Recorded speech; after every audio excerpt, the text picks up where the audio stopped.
नमस्कार दर्शक बंधु आज क्षुद्र वीडियो रे आपण मानकु स्वागत। दर्शक बंधु आज वीडियो रे आपण मानकु एक चमत्कारी जिनिस विषय कहबाकू जाउछि। एई जिनिसटी को प्रायतः लोक माने अणदेखा करि देई थांते। दर्शक बंधु आज वीडियोटी समस्तଙ୍କ ପାଇଁ गुरुत्वपूर्ण अटे, विशेष करी सेमानଙ୍କ ପାଇଁ जेउ मानकर धनजनित समस्या लागि रहउछि, करजरे बुड़ी जाइचंती। तेबे एई वीडियोटी सेमानंकर बहुत काम रे आसीबो। ता सहित जदि आपण माने अन्य मानंकर सहायता करिवा पई चाहुचंती तेबे एई वीडियोटी को बहुत मात्रा रे शेयर करंतु, जहा द्वारा आपण माने मध्य अन्य मानंकर धनजनित समस्या को दूर करिवारे सहायता करि परिबे। सेथि पई आपण मानंकु अनुरोध, वीडियोटी को शेष पर्यंत अवश्य देखंतु एवं मु जे उपायटी को कहिबाकू जाउची ताकू ध्यान सहकारे बुझिबाकू चेष्टा करंतु। दर्शक बंधु दुब घासर मु एबे जे उपायटी आपण मानकू बतेइबी सी आपणक जीवन को संपूर्ण भाबरे परिवर्तन करिदबो।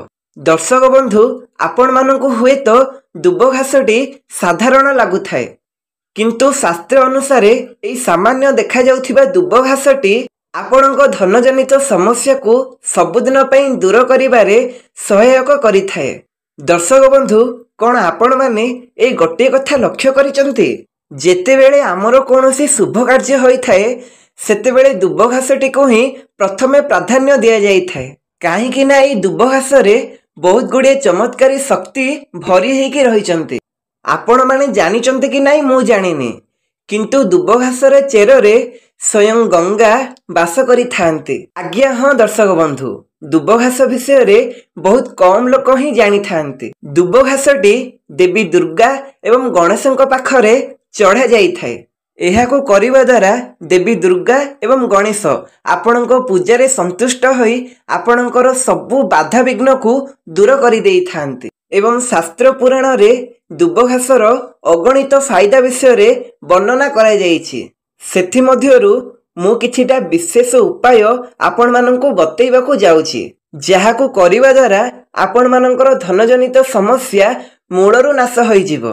तेबे जेउ माने निज जीवनरु धनजनित समस्या को सबुदिन पई नाश करिवा पई चाहुचंती सेमानंकु अनुरोध, वीडियोटी को शेष पर्यंत ध्यान सहकारे देखंतु एवं वीडियो रे कहा जाउथिबा प्रत्येकटी शब्द को बहुत भलो भाबे बुझिबाकू चेष्टा करंतु एवं कहिथिबा कथा अनुसार दुब घासर टिके परीक्षा करी देखंतु, धनजनित समस्या आपे आपे दूर हो जिवो। जदि मो चैनल टी को प्रथम थर आसीचंती वीडियो रे गोटे लाइक टे करंतु, ए वीडियो टी को बहुत मात्रा रे शेयर करंतु और सब्सक्राइब करंतु एवं कमेंट बॉक्स रे जय मां लक्ष्मी अवश्य लिखंतु। दर्शक बंधु दुब घासटी अनेक जगह मानकरे बहुत सहजरे मिली जाई थाए। दुब घासर एमिति गोटे गुण अछि, से अल्प पानी रे मध्य तार जीवनटी को बंचाई रखि थाए, तेणु से सहजरे उपलब्ध चारिआडे। दर्शक बंधु मु प्रथमे आपण माननकु दुब घासर केतटा आयुर्वेदिक प्रयोग करी देखैबी, जाहाको प्रयोग करिवा द्वारा आपण मानकर धनजनित समस्या जन्म जन्मर मध्य दूर होई पारे। केवल दुब घास द्वारा आपण मानकर जीवन रे चालुथिबा समस्त समस्या को दूर करि पारिबे। आपण माने देखिथिबे जे साधक होई थांती बा जंगल रे तपस्या करू थांती एवं जेउ माने निज साधना को संकल्प करि थांती, एमिति लोक निज जीवन रे दुब घासर प्रयोग करि थांती। आपण मानक मन रे प्रश्न आसुथिबो जे दुब घास को किपरि प्रयोग करि थांती। जेउ साधक माने जंगल रे रही थांती से माने लंबा समय पर्यंत कौनसी देवी देवता मानकर साधना करि थांती। से माने चाहती जे तांको बहु समय पर्यंत भोक एवं शोष न लागू, तांको बारंबार खाइबार आवश्यकता न पड़ो, जहा फल रे सेमानंकर साधना मध्य बहु दिन पर्यंत तिष्टि रही थाए। सेथिपई आजिका समय रे जेउ संत माने निज जीवन को जंगल रे अतिबाहित करूचंती, तेबे सेमाने दुब गछर रस को सेवन करि थांती। दुब घासर रस को पान करिबा द्वारा सेमानंकु 21 दिन पर्यंत भोक एवं शोष लागि न थाए। एहा परे से दुब घासर रसटी आपणकर शरीरर तापमात्रा को मध्य कम करि देई थाए। काहेकि ना खरा दिन रे आम शरीरर तापमात्रा वृद्धि पाई थाए, जहा कि दुब घासर रस ही आम शरीरर तापमात्रा को कम करिबारे सहायक होई थाए।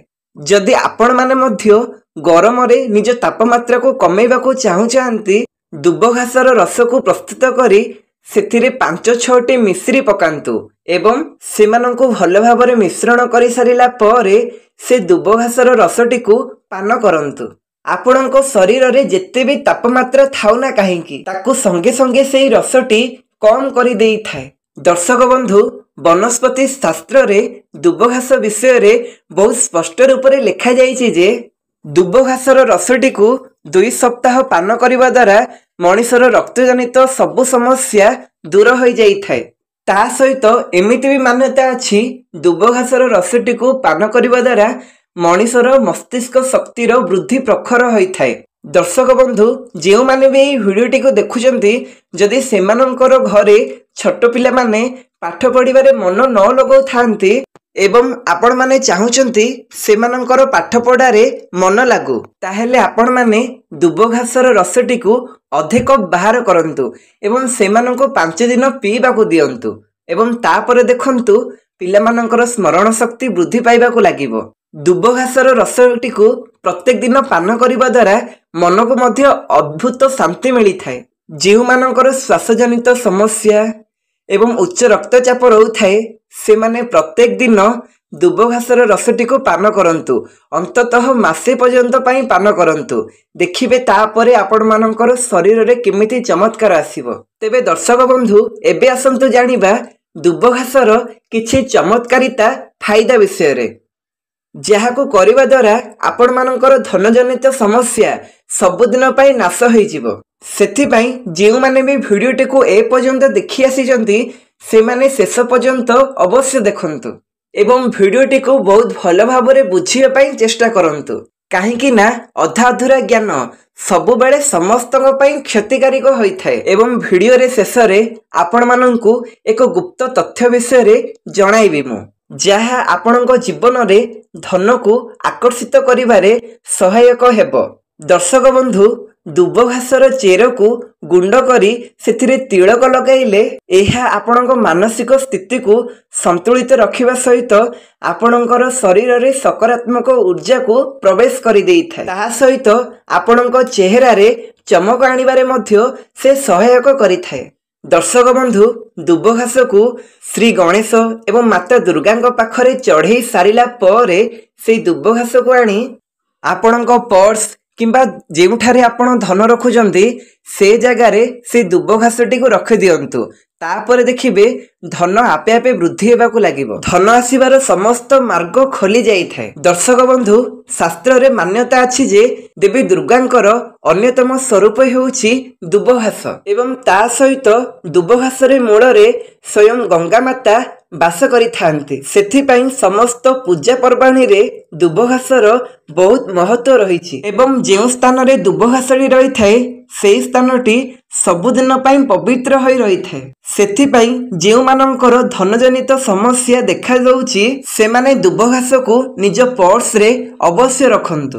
दर्शक बंधु शास्त्र रे मान्यता अछि जे जदि आपण माने दुब घासर रसटी को पान करिवे तेबे आपण माननकु देवी देवता मानकर आशीर्वाद सदा स्वरूप प्राप्त हेबो। दर्शक बंधु जेउ माने निज शरीर रे बुढ़ापा को दूरे रखिबा पई चाहुचंती तेबे प्रत्येक दिन दुब घासर रसटी को पान करिबा द्वारा तांको बुढ़ापा बहुत शीघ्र स्पर्श करि पारि नथाय। आपण माने पुराना कालर लोक माननकु देखिथिबे जेउ माने 100 वर्ष पर्यंत बंची थिले एवं सेमानंकर शरीर चमक करुथिला एवं 100 वर्ष बयस रे मध्य से हुष्टपुष्ट देखा जाउथिले चेहरा रे सतेज चमक थिला। अर्थात दुब घासटी शरीर युवावस्था को वृद्धि करिवारे सहायक करुथिला। दर्शक बंधु दुब घासटी कौनसी साधारण गछ नहे एहा चमत्कारित शक्ति रे भरी होई रही थाए। दर्शक बंधु जदि दुब घासर आहुरी केते गुडी फायदा आपण माने जानिबा को चाहुचंती तेबे कमेंट बॉक्स रे लिखि दियंतु मु आपण मानकु नेक्स्ट वीडियो रे आनिबा पई चेष्टा करिबे। जदि मो चैनल टी को प्रथम थर आसीचंती एबे ही सब्सक्राइब कर दियंतु वीडियो रे गोटे लाइक टे करंतु एवं ए वीडियोटा को बहुत मात्रा रे शेयर करंतु। धन्यवाद। जय मां लक्ष्मी।